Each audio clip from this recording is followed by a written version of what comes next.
Depending on your circumstances, your government, law enforcement agencies, military, or other organisations may be an active threat to you.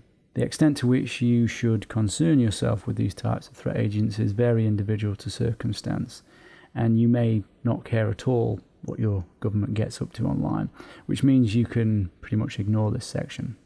But you might, for example, be a political dissident opposing human rights violations in your country. You could be a homosexual in a country where that's a crime punishable by death, or a journalist with a sensitive package that you need to send, or just a regular concerned citizen who would like their activities and personal information to stay out of the hands of their government. It is clear from the Edward Snowden revelations and other whistleblowers that active mass surveillance is happening across many countries, if not most countries, plus active attempts to hack targets to gather information. An agreement does exist between the United Kingdom, United States, Australia, Canada and New Zealand to cooperatively collect, analyse and share intelligence. This agreement is referred to as the UK-USA Agreement. These members are known as the Five Eyes.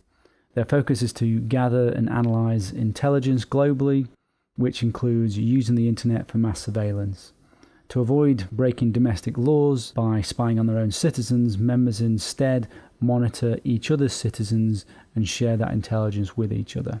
The Five Eyes cooperate with other third-party countries to share intelligence too, forming two other groups. These are referred to as the 9 Eyes and the 14 Eyes. The Five Eyes and these third-party countries can and do spy on each other.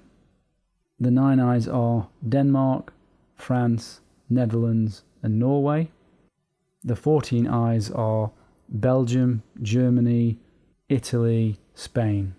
Billions of dollars per year is spent by agencies such as the NSA, GCHQ, FBI to develop, purchase, implement and operate systems for surveillance. Examples are Carnivore, Echelon and Narus Insight, used to intercept and analyse the immense amounts of data that traverse the internet and telephone systems.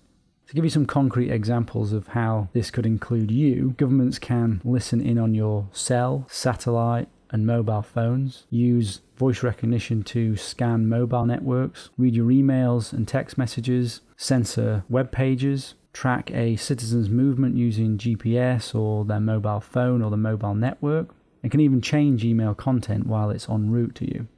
They can secretly turn on webcams built into personal computers, turn on microphones in mobile and cell phones that are not in use, and all this information is filtered and organised on such a massive scale that it can be used to spy on every person in an entire country. And actually, there's a new facility known as the Utah Data Center, which has been built for storing the enormous amounts of data. The planned structure provides 1 to 1.5 million square feet.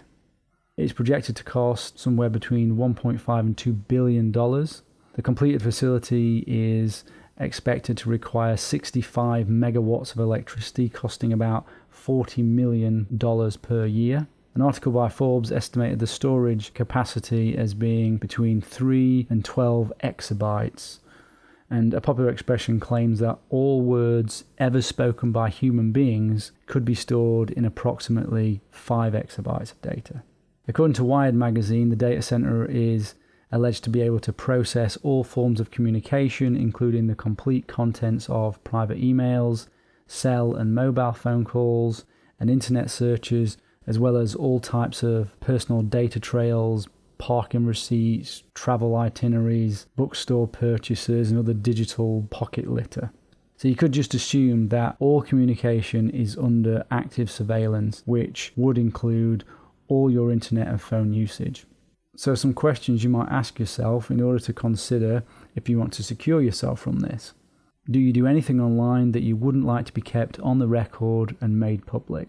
Will the many organizations, companies, and individual people that can view and process this personal data always have your best interests at heart and for all time? Will they keep this data safe and secure? Do you want your government monitoring your internet use? Does mass surveillance increase the security of your nation and improve society? And is mass surveillance worth the price of losing personal privacy? Your opinions will vary, and so therefore will your requirements for the types of security you need to maintain your privacy online.